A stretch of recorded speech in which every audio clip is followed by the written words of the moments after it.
किसी भी इशारे पर 2 मिनट के लिए ब्रेक लगती है तो 4 भिखारी आपकी गाड़ी का शीशा बजाते हैं। अब बाज़ इशारों पर टूल प्लाज़ों पर लिख के लगा दिया गया है ये पेशावर भिखारी हैं, इनको खैरात ना दें। लेकिन मेरा सवाल ये है कि उन सारे भिखारियों को एक जगह पे खड़ा करके पूछना किसने है कि तुम भीख क्यों मांग रहे हो? उनके घरों तक उनके साथ किसने जाना है? कौन आदमी है जो जाके उनसे कहेगा कि जनाब तुम क्यों खैरात के लिए खड़े हो, तुम्हारी मजबूरी क्या है? क्या रियासत की, हुकूमत की, ताजर की, मालदार की, तगड़े आदमी की ये ड्यूटी नहीं? उन तक रसाई किसने हासिल करनी है? वो बेवा जो पिछले साल दरवाजे पे ज़कात लेने आई थी वो इस साल भी आई है। वो खातून जिसे पिछले साल आटे का थैला दिया था वो इस साल भी आई है। वो खातून जो पिछले साल 4 बच्चों को साथ लेकर के छोटों को आई थी वो आज भी उसी तरह कशकोले तलब दराज किए हुए है। और हज़रत उमर क्या फरमाते हैं? सैयदना फारूक आज़म रदी अल्लाह ताला अन्हु इरशाद फरमाते हैं, इसको इमाम बहकी ने और इमाम सुयूती ने नकल किया है। हज़रत उमर फरमाया करते थे कि अगर मैं ज़िंदा रहा तो इराक वालों मैं तुम्हारी बेवाओं के लिए ज़रूरत का इतना सामान कर जाऊंगा कि बीबी जब तक ज़िंदा रहेगी किसी की मोहताज नहीं होगी। उसके लिए इस तरह के असबाब पैदा कर दिए जाएंगे कि उसे हाजत नहीं होगी। उसके लिए मुस्तकिल बुनियादों पर उसके अखराजात देख कर उसके लिए एहतमाम कर दिया जाए। उसे दोबारा कशकोले तलब दराज करने की ज़रूरत नहीं पड़ेगी। एक सहाबी थे हज़रत जनाब सैयदना खफाफ बिन ईमा गफ़ारी रदी अल्लाह ताला। इन्होंने बड़ा किरदार अदा किया था मैदान उहद में, इन्होंने और इनके साहिबजादे ने। तो इनकी बेटी एक दिन हज़रत उमर के पास आई। अब वो बेटी ब्याह के जा चुकी थी, उसकी शादी हो गई थी। हज़रत खफाफ बिन ईमा रदी अल्लाह ताला अन्हु की साहिबजादी अपने ससुराल चली गई थी, वहाँ उसका खामद इंतकाल कर गया।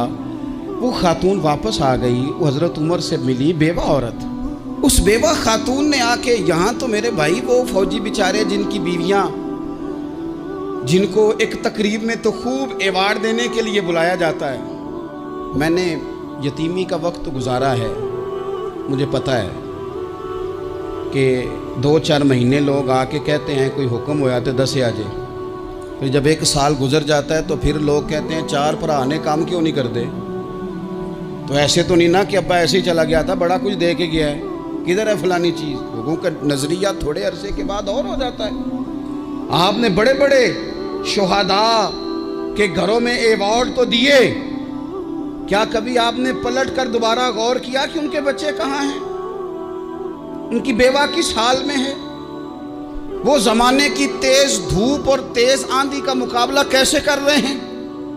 बगैर बाप के जो इंसान को खुले आसमान तले वक्त गुजारना पड़ता है वो कितना को मुश्किल होता है।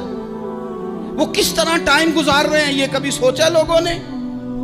यहाँ तो निरंगी सियासत दौरान तो देखिए मंजिल उन्हें मिली है जो शरीके सफ़र न थे, जो निकले ही नहीं थे वो मंजिल तक पहुँच गए, और जिन्होंने जवानियाँ गुजार दी वो रास्ते में रह गए।